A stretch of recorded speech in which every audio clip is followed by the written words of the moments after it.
చిన్నలకి అన్నగారులకి అక్కగారులకి నమస్కారం. ఈ మాదిరి ఎర్రబంట గ్రామస్తులు అనగా వెంకటేష్ అనే నేను ఈ మాదిరి ఊరు చెడిపోయినాడు అంటాడు ఒక పెద్ద మనిషి. ఒక మనిషి నేను పిరుగు ఇచ్చింటే డబ్బులు రిటర్న్ చేస్తాడు. ఇంకో మనిషి ఊరు విడిచిపెట్టి బయట పోంటాడు.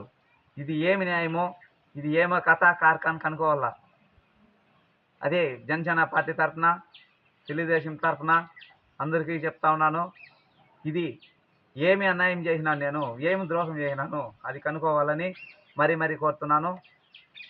అదే ఆ కైడి మడుగులో ఆ పెద్ద మనిషి నన్ను చెప్పుతో కొట్టినాడు. అప్పుడు కూడా నేను గమనం ఉన్నాను. ఇది ఏమి పోకూడదు, కథా కార్ఖాన్ కనుక్కోవాలని మరీ కోరుతున్నాను. ఇప్పుడు నేను చెడ్డగా చేసింటే 10 మంది మీరు మాట్లాడచ్చు, మీకు హక్కు ఉండాలి. నా ప్రాబ్లం ఏమున్నా